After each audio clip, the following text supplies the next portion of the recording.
Hello, my name is Von Steinstra. I'm the president of the China Speakers Bureau, and today we talk with William Bao Bean about a remarkable development in the corporate structures we see in China.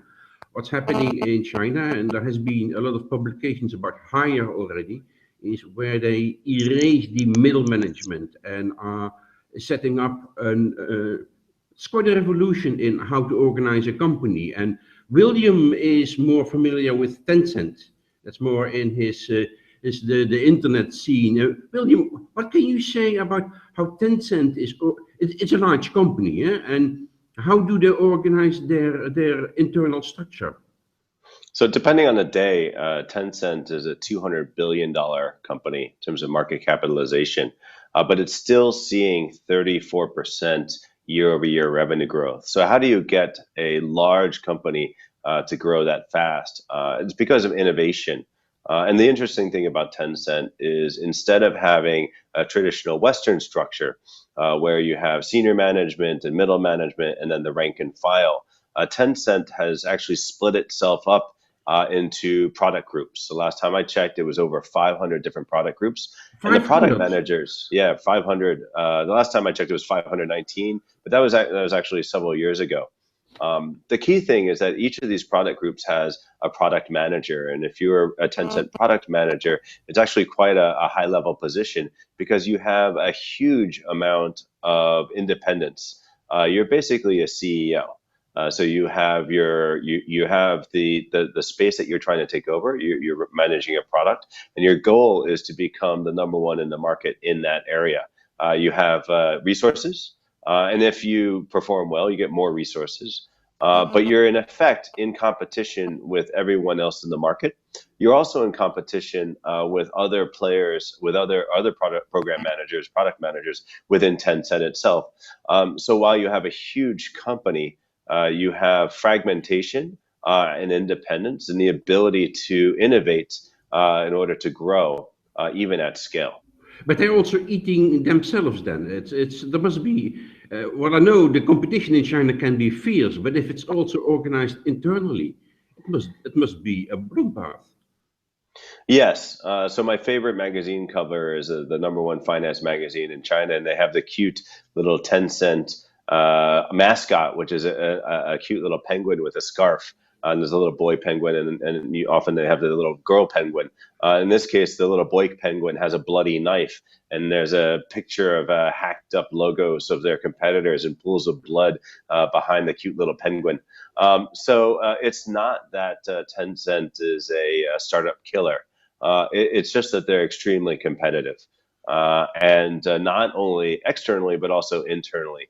So WeChat started off as a product group. It's not even in Shenzhen, the headquarters of Tencent. It's off in Guangzhou, a different city, a couple hours away. And what they did is they grew, they expanded. One of the equity analysts recently estimated that of the 180, $200 billion in market value within Tencent, 83 billion of it is WeChat. You know, WeChat's only 4 odd years old. The thing about WeChat is they're growing at the expense of Tencent's cash cow, QQ Mobile. So you have one side, WeChat, eating the other side. Senior management has stepped in to moderate a bit, but it's really not we don't have this innovator's dilemma problem in China that you see in the US, where large corporations try and protect their cash cows at the expense of their future. Now, a lot of the managers of larger companies in the West will look with this with disgust because it means that they cannot imagine this is going to work. Do you think the model of Tencent can be used in other larger companies in the West too? Well, I think the philosophy that Tencent uses, and I think in the West we call it a bit of lean startup, where you take an innovation approach, you give independence, you reward success, and you punish failure. Is something that's intriguing, and actually a lot of international corporations are embracing it. We've been doing work with companies like Nestle, hosting their global executive teams from around the world. Bosch recently came for a visit. So these are not high-flying internet companies. These are traditional industries, massive players in their space, but they're looking at disruption. If you look in the food market, you have 8 to 10 brands controlling most of what we eat, at least in the West. But innovation and disruption, it's a lot cheaper, a lot easier for a company, a small company, to enter the market because you can outsource manufacturing, you can outsource logistics, you can outsource production. What the entrepreneurs are doing is the ideation, the marketing, the brand positioning. Industry by industry, from internet, but now white goods and food products are facing disruption from innovators. It's increasingly cheaper to be a player in the global market.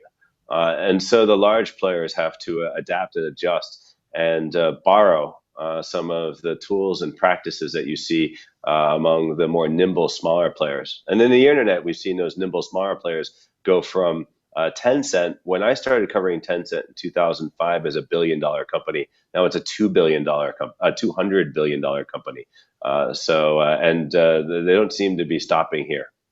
Yeah, when the Japanese jumped into the global market, they came with the just-in-time principle. There's typically everybody thought that they were crazy, but now everybody is using it. Do you see a similar tendency? A lot of people I talk to in bigger companies think Tencent is crazy in doing this.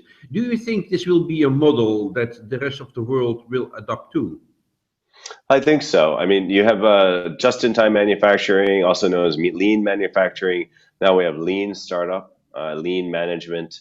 I think the larger companies are facing a crossroads because if they don't become more nimble, if they don't become faster, if they don't allow independence and quicker turns, the startups will end up eating their lunch. There's two major trends. It's a lot cheaper to come to market in almost any industry out there now. Plus, you've got very inexpensive capital, not just from venture capitalists, but also from banks. We have pretty low interest rates, and there seems to be a pretty decent appetite for risk out there. So the writing is on the wall, and I think that's why we're getting so many visits from leading global companies.